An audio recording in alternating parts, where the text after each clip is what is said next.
நாம் மகிமைப்படுவதாக. ஆண்டவர் இந்த 8வது மாதத்திலும் கூட இந்த 15ஆம் தேதியையும் கர்த்தர் காண கிருபை தருவதற்காக நாம் கர்த்தரை ஸ்தோத்திரம் பண்ணுகிறோம். ஆண்டவர் இந்த நாளிலும் கூட இந்த இந்திய திருநாட்டில் சுதந்திர தினம் அனுசரிக்கப்படுகிறது. ஆனாலும் உண்மையாய் நாம் ஒரு சுதந்திர காத்தை நாம் சுதந்திரிக்கிறோமா என்று சொல்லி நாம் ஆவிக்குரிய ஒரு சிந்தையோடு கூட நாம் திருப்பிக் கொள்வோமாக. கொலோசையர் 1ஆம் அதிகாரம் 12வது வசனத்தையும் 13வது வசனத்தையும் வாசிக்க நாம் அன்பாய் கேட்போமாக. அங்கே சொல்லியிருக்கிறது, ஒளியில் உள்ள பரிசுத்தவானுடைய சுதந்திரத்தில் பங்கடைவதற்கு நம்மை தகுதி உள்ளவர்களாக்கினவரும் இருளின் அதிகாரத்திலிருந்து நம்மை விடுதலையாக்கி தமது அன்பின் குமாரனுடைய ராஜ்யத்திற்கு உட்படுத்தினோருமாயிருக்கிற பிதாவை ஸ்தோத்திரிக்கிறேன். சர்வ வல்லமையுள்ள தெய்வமே, இயேசு கிறிஸ்துவின் நாமத்தில் உங்களுடைய கரத்தில் வருகிறோம். ஆண்டவரே, தமது அன்பின் குமாரனுடைய ராஜ்யத்திற்கு எங்களை உட்படுத்தி இன்றைக்கும் உங்களுடைய ரத்தத்தினால் விளைக்கிரயமாய் வாங்கி இன்றைக்கு பிள்ளைகளாய் இதை மாற்றியிருக்கிறீர்கள். இப்பொழுது இந்த வார்த்தையை அபிஷேகித்து தாரும். இந்த காணொளி மூலமாய் எங்கெல்லாம் உட்கார்ந்து கர்த்தருடைய வார்த்தையை ஆண்டவரை கேட்டுக்கொண்டிருக்கிறார்களோ அவர்களோடெல்லாம் கர்த்தருடைய ஆண்டவர் பேசும் என்று சொல்லி நாங்கள் ஜெபிக்கிறோம். எங்களுடைய தெய்வம் பேசுகிற தெய்வம், நீர் பேசும் நாங்கள் கேட்கிறோம். இயேசுவின் நாமத்தில் நல்ல பிதாவே, ஆமென். ஆண்டவருடைய பரிசுத்த நாமம் மகிமைப்படுவதாக.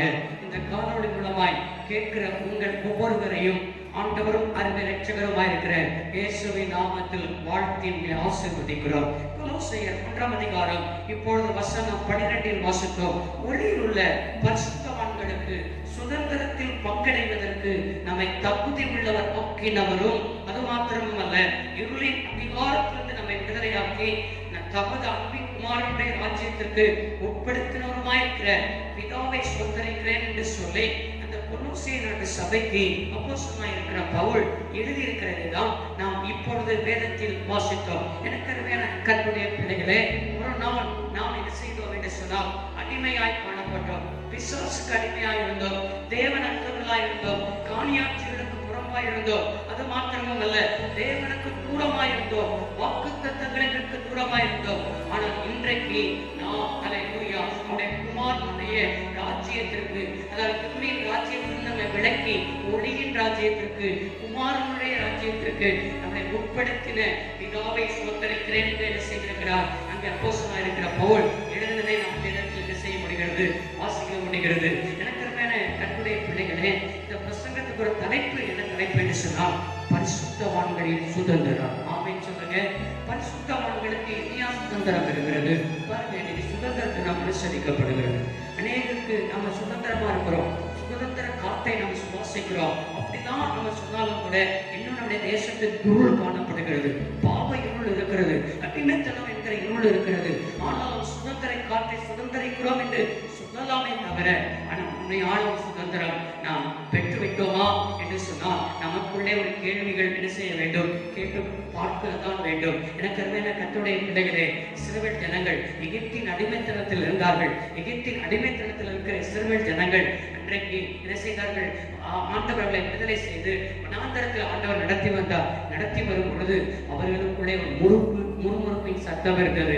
என்ன முறுமுறுப்பின் சத்தம் என்றால், எகிப்தில் இருந்தோம் என்றால் நலமா இருக்கும், எகிப்தில் இருந்தா எனக்கு வெள்ளரிக்காய் கிடைச்சிருக்கும், குமட்டைக்காய் கிடைச்சிருக்கும், வெங்காயம் கிடைச்சிருக்கும், பூடு கிடைச்சிருக்கும் அப்படிலாம் சொன்னால் எகிப்திலேயே குறித்தோடைய சிந்தையாக செய்தது காணப்பட்டது. இன்றைக்கும் அநேக என்ன செய்கிறார்கள் என்று சொன்னால், காது கேட்க அநேக வார்த்தைகள் வருகிறது. வெள்ளைக்காரத்திலே இருந்திருக்கலாம், அடிமையா இருக்கலாமே அப்படி என்ன செய்வது அநேகர் சொல்வது உண்டு. காரணம் என்னென்றால், நடக்கிற சூழ்நிலையெல்லாம் பார்க்கும் பொழுது, நம்மை சுற்றி நடக்கிற காரியங்கள், தேசத்தில் நடக்கிற காரியங்கள் பார்க்கும் பொழுது நாம் சுதந்திரம் பெற்று வைக்கவா, உண்மையான சுதந்திரம் நமக்கு கிடைத்து விட்டதா என்பதை நமக்குள் என்ன செய்ய சொன்னால் ஒரு கேள்விக்குறியாக தான் இருக்கிறது. ஆவிக்குரிய ஒரு சுதந்திரம் நமக்குள் காணப்படுகிறதா? ஆவிக்குரிய ஒரு வாழ்க்கையில் பரிசுத்தவானுடைய சுதந்திரம் தான் என்ன? நீ பரிசுத்தவான், உடைய ரத்தத்தினால் மீட்கப்பட்டவன் அப்படின்ற உனக்குள் ஒரு சுதந்திரம் இருக்கிறது. பரிசுத்தவானுடைய சுதந்திரம் என்ன என்பதை ஒரு 3 காரியங்களை பார்த்து உங்களுக்காக நான் ஜெபிக்கலாம் என்று சொல்லி நான் ஆசைப்படுகிறேன். அதே கொலோசியர் 1ஆம் அதிகாரம் வசனம் 12இல் வாசிக்கிறோம். ஒளியினுடைய பரிசுத்தவானுடைய சுதந்திரத்தில் பங்கடைவதற்கு நம்மை தகுதி உள்ளவராக்கினவரும் அப்படின்னு செய்யப்பட்டிருக்கிறது, எழுதப்பட்டிருக்கிறது. அப்படின்னு சொல்லி நம்ம பார்ப்போம் என்று சொன்னால், தேவனுடைய பிள்ளை என்கிறதான ஆண்டவர் நம்மை தகுதிப்படுத்தி இருக்கிறார். கரங்களை உயர்த்தி ஆமென் சொல்லலாமா? ஆண்டவருடைய பிள்ளையா நீ மாறி இருக்கிற. ஒரு நாள் அடிமையாய் காணப்பட்ட, அடிமையாய் இருந்த உன்னை இன்னைக்கு ஆண்டவர் தேவனுடைய பிள்ளை என்கிறதை தகுதிப்படுத்தி இருக்கிறாரே. அந்த தகுதி தான் பரிசுத்தவான்களுடைய மிகப்பெரிய விஷயம் சொன்னால் சுதந்திரமாய் காணப்படுகிறது. கை உயர்த்தி ஆமென் சொல்லுங்க. கலாத்தியர்களின் நிருபம் நமக்கு வேதத்தில் இவ்வாறாய் வாசிக்கப்படுகிறது. 4ஆம் அதிகாரம் 7வது வசனத்தில் வாசிக்கிறோம். ஆகையால் இனி நீ அடிமையாயிராமல் புத்திரனாய் இருக்கிறாய். நீ புத்திரனாய் இருப்பாய் என்றால் கிறிஸ்து மூலமாய் தேவனுடைய சுதந்திரமாய் இருக்கிறார். தேவனுடைய சுதந்திரமாய் இருக்கிறாய். இனி நீ அடிமை அல்ல, இனி அடிமை ரூபம் அல்ல. எனக்கு கர்த்தருடைய பிள்ளைகளே, இன்றைக்கு ஆண்டோடைய புத்திரன் என்கிற என்ன செய்யப்பட்டிருக்கிறது என்று சொன்னால் அந்த அதிகாரம் இருக்கிறது. நம்முடைய பிள்ளையை பாருங்க, நம்மிடத்தில் கேட்கிறோம், என்ன கேட்கிறான்னு சொன்னா, அப்பா அப்படிங்கிற உரிமையோட ஒவ்வொரு காரியத்தை கேட்கும் போது இதை எனக்கு வாங்கித்தாங்க, இதை எனக்கு வாங்கி தந்தாதான் முடியும் அப்படின்னு சொல்லி என்ன செய்யறான்னு சொன்னா, எப்படி ஒரு உரிமையாய் அப்பாவிடத்தில் என்ன செய்யறான்னு சொன்னா கேட்கிறானோ, இதே போலதான் வானத்தையும் பூமியும் உண்டாக்கின சர்வவல்லமையுள்ள தேவன் இன்றைக்கு நமக்கு தகப்பனாய் இருக்கிறபடினா அப்பா பிதாவை அழைக்கிற புத்திர சுவிகாரத்தின் ஆவி நமக்குள் தந்திருக்கிறபடினால் இன்றைக்கு அடிமையாய் அவனிடத்தில் பிள்ளையாய் புத்திரனாய் அவளிடத்தில் நீ போகும் பொழுது கர்த்தர் சொல்வார், எனக்குள்ளதெல்லாம் உனக்குள்ளது. ஆமென் சொல்லலாமா? அவருடைய ஆசீர்வாதம் தான் நம்மளுக்கு. ஆமென். ஏனென்று சொன்னால் வசனம் சொல்லியிருக்கிறது.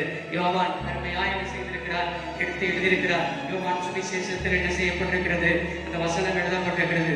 யோவான் 1ஆம் அதிகாரம் வசனம் 12 வாசித்து பார்ப்போம் என்று சொன்னால், அவருடைய நாமத்தின் மேல் விசுவாசம் உள்ளவர்களாய் அவரை ஏற்றுக்கொண்டவர்கள் எத்தனை பேர்களோ அத்தனை பேர்களும் தேவனுடைய பிள்ளைகளாகும்படி அவர்களுக்கு அதிகாரம் கொடுத்தார். ஆமென். யாரெல்லாம் இயேசுவை ஏற்றுக்கொள்கிறார்களோ அவர் யாரா இருக்கலாம், வெள்ளையர்களா இருக்கலாம், கருப்பர்களா இருக்கலாம், எந்த நாட்டில் பிறந்தவர்களா இருக்கலாம், கென்யாவில பிறந்திருக்கலாம், ஜிம்பாப்வேல பிறந்திருக்கலாம், இல்லைன்னா எந்த வேலை நாடுகளில் பிறந்திருக்கலாம், இந்தியாவில் ஏதோ மூளை இடங்கள்ல ஒரு கிராமத்துல பிறந்திருக்கலாம்.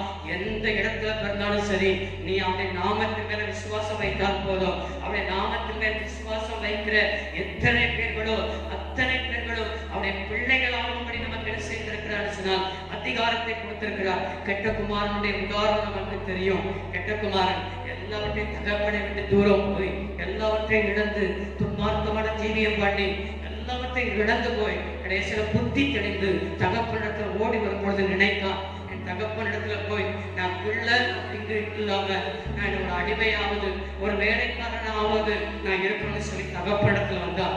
எல்லாம் இழந்து போய் எல்லாவற்றையும் துன்மார்க்கமான ஜீவியம் பண்ணி தகப்பனிடத்துல ஓடி வரும் பொழுது அவனை அடிமையாய் தகப்பன் ஏற்றுக்கொள்ளவில்லை.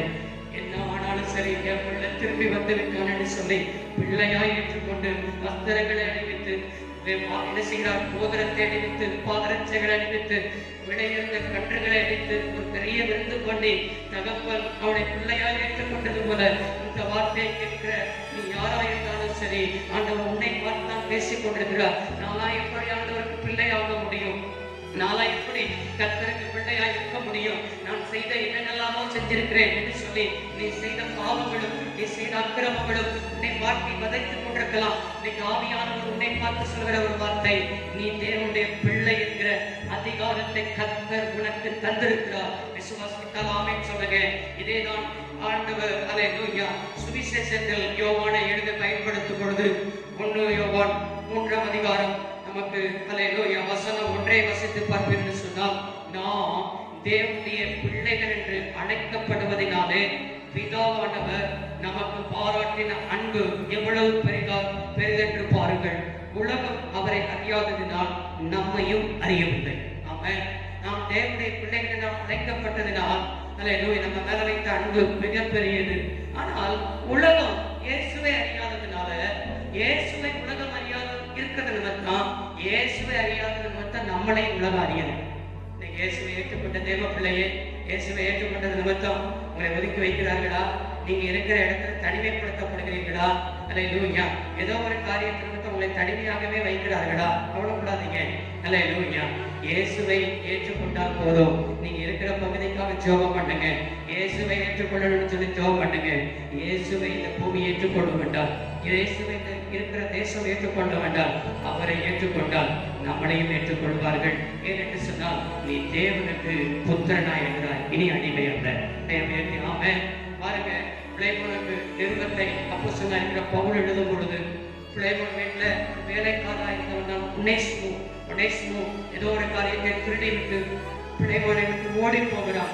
ஓடி போய் நடக்கிறது என்று சொன்னால் அவன் சிறைச்சாலையில் இருக்கிறான். சிறைச்சாலையில் அப்போஸ்தலனாய் இருக்கிற பவுல் அவனை கிறிஸ்துவுக்குள் நடத்தி அல்லேலூயா அங்கு அவன் ரட்சிக்கப்பட்டு ஒனேசிமுவுக்கு அல்லேலூயா கைகளில் கொடுத்து ஒரு கடிதத்தை அனுப்புகிறார் பிள்ளைகளுக்கு. அந்த கடிதத்தில் இவ்வாறு எழுதப்பட்டிருக்கிறது, நான் பெற்ற மகனாயிருக்கிறதான என்ன செய்திருக்கிறார் எழுதியிருக்கிறார். முன்னே அவன் உனக்கு எப்படி இருந்தான்னு சொன்னால் அடிமையாயிருந்தான். முன்னே இயேசுவை ஏற்றுக்கொள்ளாததற்கு முன்பாக அவன் அடிமைதான். இப்பொழுது அவன் என்ன செய்து சொன்னால் அடிமை அல்ல. அவன் அதுதான் முக்கியமான ஒரு வார்த்தை. இப்பொழுது அவன் அடிமை அல்ல, அடிமையானவனுக்கும் மேலானவன் என்று என்ன செய்யப்பட்டிருக்கிறது? 15வது வசனத்தில் என்ன செய்யப்பட்டிருக்கிறது? எழுதப்படும். இப்பொழுது இனி அவன் அடிமை அல்ல. ஒனேசிமு இயேசுவை ஏற்றுக்கொள்ளாததற்கு முன்பாக தேவன் அற்றவனாய் இருக்கும் பொழுது அடிமையானவன் இருந்தான். இப்போ அடிமையானவனுக்கும் மேலானவன் அப்படின்றால் அவன் தேவனுடைய புத்திரன், தேவனுடைய பிள்ளை. அல்லேலூயா. அந்த அதிகாரத்தை கர்த்தர் அவனுக்கு தந்துவிட்டார். என் உள்ளம் போல் இருக்கிற அவனை நீ என்ன செய்யலாம்? ஏற்றுக்கொள்ளும் அப்படின்னு செய்திருக்கிறார், எழுதியிருக்கிறார். எனக்கு கர்த்தருடைய பிள்ளைகளை, நீ தேவனுடைய பிள்ளை, அந்த அதிகாரத்தை நீ பயன்படுத்து. இன்னைக்கு பாருங்க, அல்லேலூயா, சில பேர் அல்லேலூயா என்னைக்கோ ஒரு நாள் எங்க அப்பா ஒரு கவுன்சிலரா இருந்திருப்பாரு. அவன் கவுன்சிலருடைய பிள்ளை ஊர்ல பைக்ல போகும்போது எப்படி போறான்னு சொன்னா அல்லேலூயா ஊருக்கே சவுண்டு கேட்கணும், எல்லாரையும் வார்த்தையை கேட்கணும், என்ன திரும்பி பார்க்கணும் அப்படின்னு சொல்லி உள்ள என்ன செய்யலாம் போற கேட்டா யாரு அப்படின்னா கவுன்சிலர். அல்லேலூயா. இப்ப கூட கவுன்சிலர் இருக்க மாட்டான், போன பிள்ளை இருந்திருக்கான் அப்படி அப்பா கவுன்சிலர் இருப்பார். ஒரு கவுன்சிலருடைய பிள்ளை கூட என்ன செய்யலாம்னா எங்க அப்பா கவுன்சிலர் தெரியணும் அப்படின்னு சொல்லி என்ன செய்யறான்னா போற.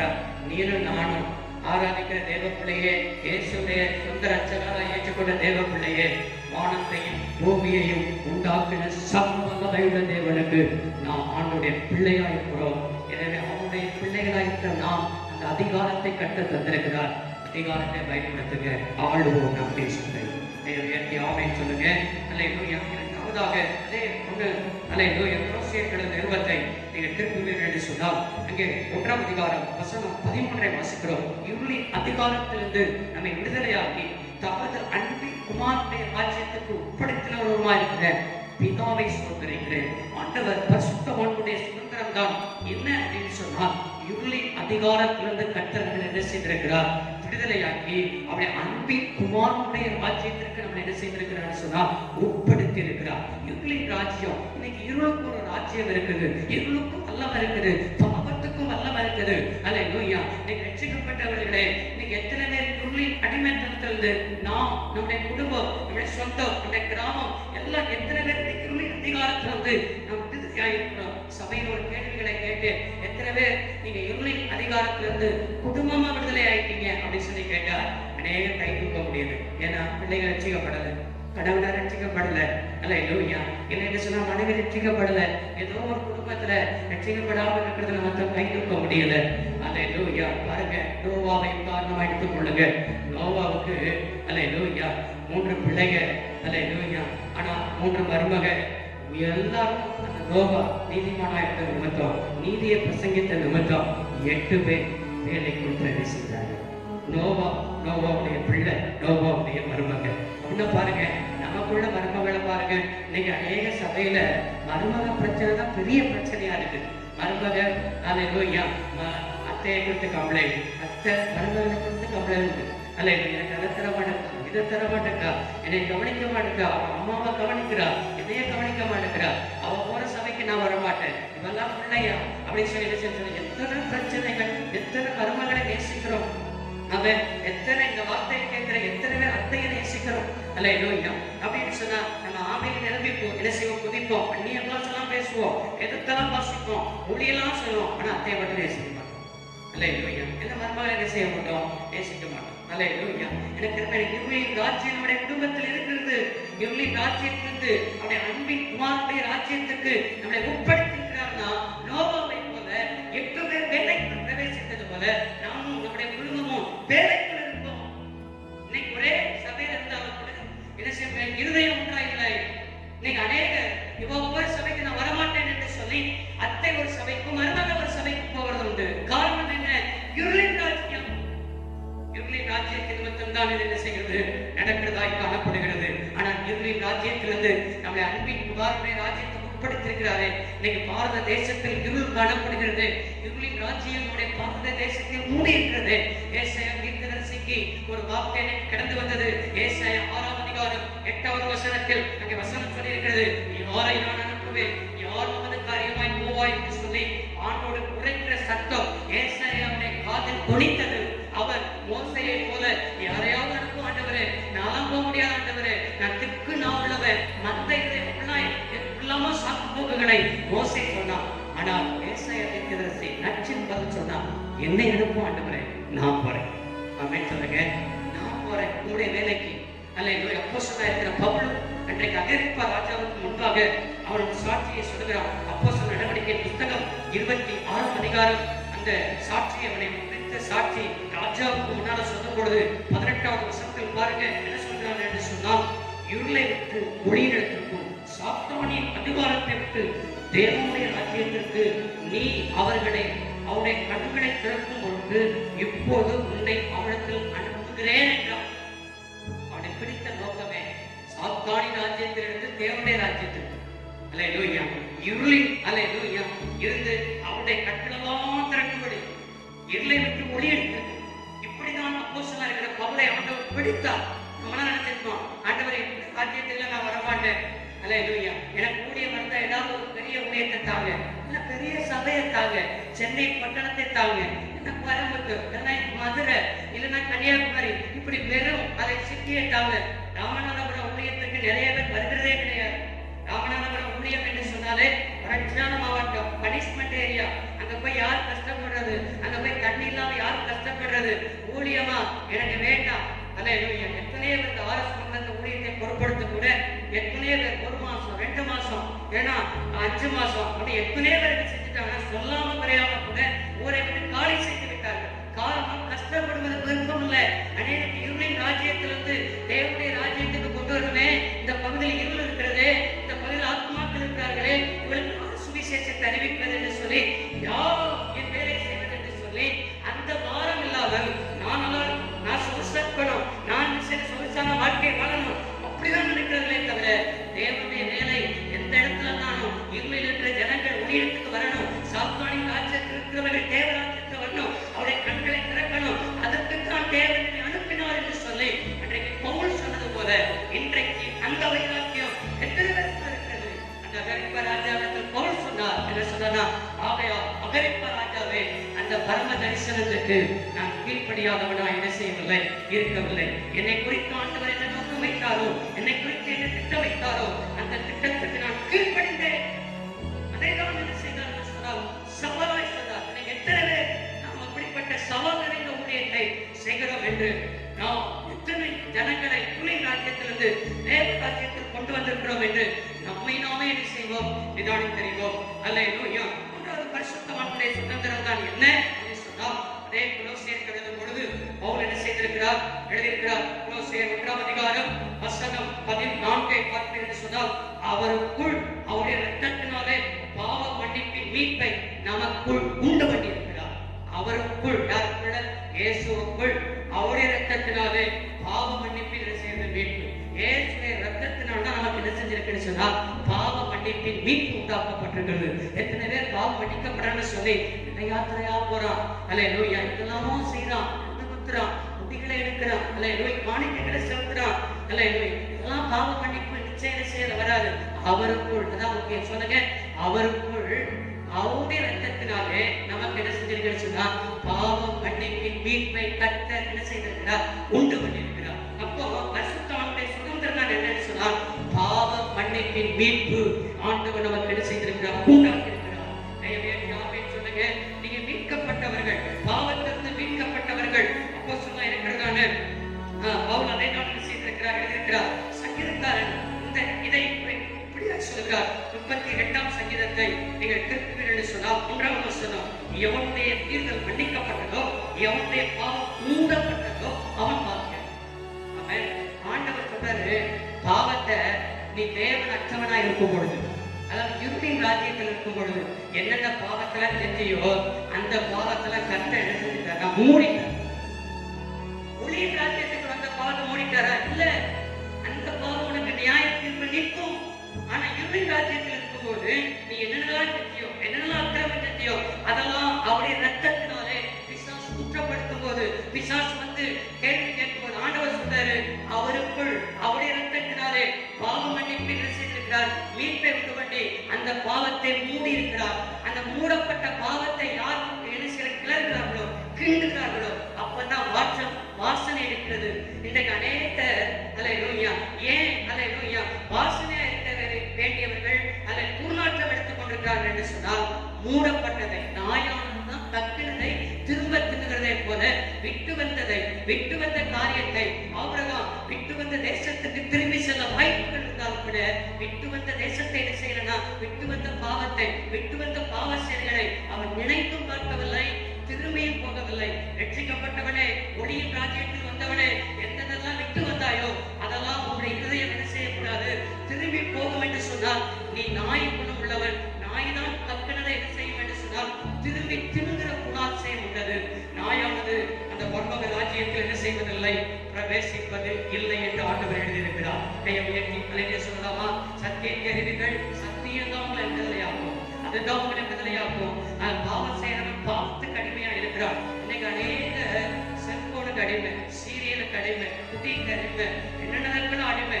நீ எதற்கெல்லாம் அடிமையா இருக்கிறையோ அந்த அடிமையிலிருந்து மீட்கப்படுவதற்கு, எனக்கு பாவத்தை மன்னிப்பு நிச்சயத்திற்கு இயேசு ரத்தம் சிந்தினார். அவருக்குள் அவருடைய ரத்தத்தினால் பாவ மன்னிப்பின் மீட்பு.